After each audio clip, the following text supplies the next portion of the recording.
ವರ್ಧಾ ಬೆಡ್ತಿ ಬಗ್ಗೆ ಭಾಳಷ್ಟು ನಾನಿಲ್ಲಿ ಸಭೆ ಮಾಡಿದ ಮೇಲೆ ಭಾಳ ದೊಡ್ಡ ಪ್ರಮಾಣದ ಚರ್ಚೆ ಆಗ್ತಾಯಿದೆ. ಉತ್ತರ ಕನ್ನಡ ಜಿಲ್ಲೆಯಲ್ಲೂ ಕೂಡ ಸಭೆ ಆಗಿದೆ. ನಾನು ಇಷ್ಟೇ ಹೇಳಿ ಬಯಸ್ತೇನೆ, ರಾಜ್ಯದ ನೀರಿನ ಸಂಪತ್ತು ಸದುಪಯೋಗ ಅದು ಎಲ್ಲೆಲ್ಲಿ ಉಪಯೋಗ ಮಾಡೋಕ್ಕೆ ಸಾಧ್ಯ ಇದೆ ಅಲ್ಲಲ್ಲಿ ಉಪಯೋಗ ಮಾಡುವಂಥ ಯೋಜನೆಗಳನ್ನು ಮೊದಲಿಂದ ಕೂಡ ಮಾಡ್ಕೊಂಡು ಬಂದಿದೆ. ದೂರದ ಮಹಾರಾಷ್ಟ್ರದಲ್ಲಿ ಹುಟ್ಟಿರುವಂಥ ಕೃಷ್ಣೆಗೆ ನಾವು ಇಲ್ಲಿ ಯೋಜನೆಗಳನ್ನು ಮಾಡಿದ್ದೇವೆ. ಕಾವೇರಿಯಲ್ಲಿ ನಮ್ಮ ರಾಜ್ಯದಲ್ಲಿ ಹುಟ್ಟಿದ ಕಾವೇರಿಯಲ್ಲಿ ತಮಿಳುನಾಡಿನಲ್ಲಿ ಯೋಜನೆಗಳನ್ನು ಮಾಡಿದ್ದಾರೆ.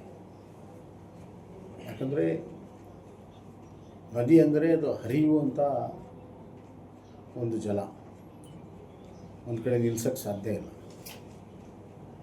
ಎರಡನೇದಾಗಿ ವ್ಯರ್ಥವಾಗಿ ಹೋಗಬಾರ್ದು ಒಂದು. ಎರಡನೇದಾಗಿ ಎಲ್ಲ ಕಡೆ ಪ್ರವಾಹ ಮತ್ತು ನಷ್ಟ ಆಗಬಾರ್ದು. ಇವೆರಡು ದೃಷ್ಟಿಯಿಂದ ಯೋಜನೆಗಳನ್ನು ಮಾಡಿ, ನೀರಾವರಿ ಯೋಜನೆಗಳನ್ನು ಮಾಡಿ ರೈತರಿಗೆ ನೀರು ಕೊಡುವಂಥದ್ದು, ಕುಡಿಯೋ ನೀರು ಕೊಡುವಂಥ ಕೆಲಸ ಇಡೀ ಜಗತ್ತಲ್ಲಿ ಆಗ್ತಾಯಿದೆ. ನದಿ ವಿವಾದಗಳು ಹಲವಾರು ಇದ್ದಾವೆ. ದೇಶದ ವಿವಾದಗಳಿದ್ದಾವೆ, ರಾಜ್ಯದ ವಿವಾದಗಳಿದ್ದಾವೆ, ಈಗ ಜಿಲ್ಲೆ ವಿವಾದಗಳು ಕೂಡ ಬಂದಿದೆ.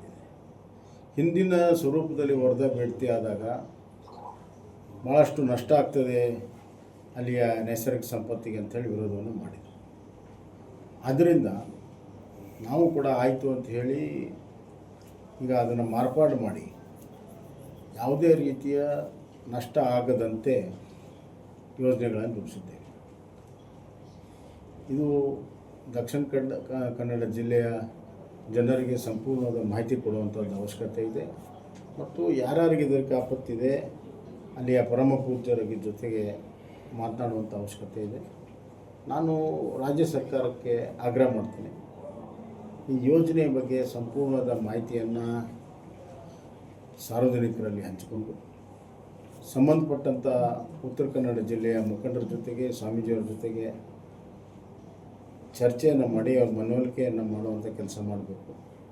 ನಾವು ಕೂಡ ಅಲ್ಲಿಯ ಜನರ ಮನವೊಲಿಸುವಂಥ ಕೆಲಸಕ್ಕೆ ನಾವು ಕೂಡ ಸಂಪೂರ್ಣವಾಗಿ ಕೈ ಜೋಡಿಸ್ತೇವೆ.